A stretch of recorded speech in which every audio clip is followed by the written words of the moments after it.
Welcome back, YouTube friends. I'm Brett Seidel, owner and principal designer of Lewis & Rose Interiors, and I'm at a project today. We call this project Frenchtown. We recently completed phase 1, and so today I'm going to do a room reveal with you of the primary bedroom.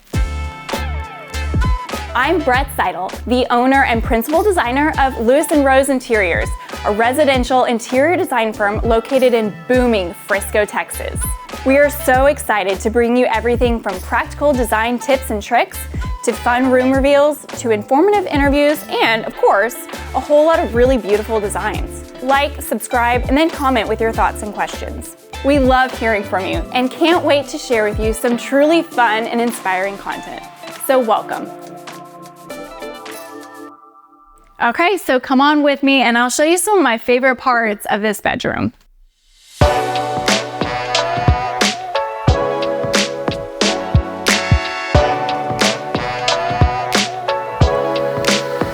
One of the first things that you notice when you walk into this bedroom is this teeny tiny little bed. No, I'm just kidding. It's this like monster of a bed, you guys. Biggest bed we have ever designed. So this wasn't purchased, this was actually a custom bed that we designed and we sent this to our upholstery workroom. This is the primary bedroom of a bachelor who is successful and a business owner, and we wanted his bedroom to just reflect his personality and his success. And so we wanted this bed to just be this like bam moment when you walk in. It's just big and it's regal. And so the aesthetics, the overall design goal of this house, it was really came down to 3 things. It was a kind of a prohibition-esque approach meets Mad Men meets hunting lodge. So in this bed, we infused a lot of that. So it's this grand headboard that reaches way past 3/4 of the wall. Don't need to put art up there. It is so grand in scale. And then we brought in some of the traditional but yet regal touches that you see in like Prohibition era through this tufting. We didn't want it to be overly modern, but then we kept a clean line at the top and a really thin profile so that it is this traditional meets modern custom bed. And then the footboard of it, we just did, normally it's 18 inches. We went up a couple inches again, just to make it like feel beefy in here, like a big stinking bed in here. So that was the first thing that we designed, the first thing that we selected when we began the design of this bedroom. Overall, we really wanted the aesthetic and vibe in here was to be, yes, moody, but kind of dark in it, but not in like a crushing way, right? Like a black room and it's dark and it's depressing, but in a really like turn the ambient lights on, a relaxing, unwind kind of dark, moody room. And so we selected this beautiful gray color, and the way that we did that so it didn't feel so overpowering was on the walls. We picked the paint color. On the walls we did it at 75% saturation.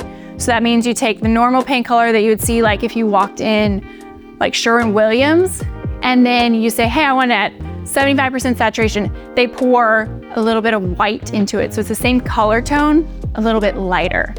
And then just for that contrast on all of the trims that we did throughout, so all the baseboards, the crown, the doors, we did it at full saturation, and we actually did a semi-gloss sheen. So it just gives a little bit of like nuanced contrast in there.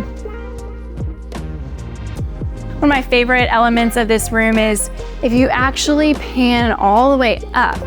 It's a typical size square footage for the room, but it feels so much more grand. And this is why we also knew that we could get away with a darker paint color, is because the ceiling, it's not just a tray ceiling. It kept going and going and going up, but there was nothing there. It was just pitch ceilings for the sake of pitch ceilings.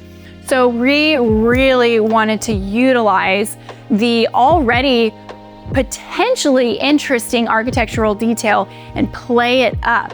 So we decided to bring in some of that hunting lodge aesthetic, that warmer aesthetic with woods. And we put these two really, really wide plank beams so that when you walk in, it's intimate, it's moody, you have this grand headboard, but then you kind of keep going all the way up and it's like this full circle of your eye, just bringing in everything at once. So it's, yes, multiple focal points, but it does it in a way that just has a rhythm to it that we love. For this being a bedroom, drapes were really important because we love our blackout drapes. You've heard me talk about before that we don't ever do anything besides blackout drapes in bedrooms. That's kind of our no matter what. So we did these really beautiful, structured, kind of like scholastic, almost sophisticated plaid on here with just a little bit of a navy on this cream. And this is a wool blend. And so it brings a really nice texture. We thought about doing velvet. We thought that was a little too feminine for the vibe that we were going for in here. So we did this wool instead. So it's kind of like that nod almost to that like Mad Men, really tailored era, even on that show, right? So these go from the floor all the way up. You can pull them all the way. It's one of the only places that we put just a little bit of a pop of color. One of the most fun elements that we have in these rooms, you probably saw them as I was talking about the bed, are these pendants. A little like design upgrade, if you will, for bedrooms, if you're looking to just elevate it a little, is instead of doing table lamps, consider doing pendants hanging from the ceiling. It just adds that extra little like wow factor in a room. So we got rid of his previous table lamps. We dropped some pendants in here, and these just have a really interesting, it's like a marble woven pendant. They give off, I think they have 3 lights inside, so they give off a really warm ambient light when they're turned on, and when they're turned off, it's basically acting like a sculptural art piece in the room. As far as just the overall like bedding and coloring and aesthetics, we wanted to keep it a mix of the neutral meets the dark. So we have this really beautiful, heavy, but also a cooling, it's technically called a cooling down comforter right here. So kind of the thicker and the more plush of a down comforter kind of helps give it that extra oomph when you're sitting on a bed. It gives you that kind of like plush hotel vibes. So we did a duvet, and then we did this, this kind of a dark gray. It has just a little bit of purple in it, little bit of undertone, which we kind of liked. Textured quilt underneath. We did a custom bolster right here, just a big old mamma jamma of a bolster. Little details that we love to add, like we just did this little welting trim in the same vinyl leather that we did on the bed, just to tie it together. Things that your eye does not consciously see, but it subconsciously notices that things just make sense in this room. At the end of the bed, we put this really beautiful footboard just to make sure, this bench so that he could sit down, put his shoes on. He recently got a new dog, so maybe somewhere that the doggy can lay. And then we gave him brand new, just beautiful, beautiful plush, performance grade, especially with the new dog, carpet that just helps elongate the room. It has this very kind of barely there texture and pattern to it, but it makes the room just feel really long with the way that we laid it. Over here, we only put one piece of art in this entire room. It was the only place that it needed it. Put this really grand, large scale art, just bringing some of that nature on the outside in. We had to go grand on that because we have this massive bed. So we wanted to make sure to always get the scale right. And then for the nightstands, we kept them really simple. We wanted them to be practical, but ultimately those were not the focal points of this room. So don't always feel like every piece in a room has to be that like insane piece. You need some that are just kind of like pretty placeholders, right? So that you can really enjoy some of the other really beautiful, powerful aspects.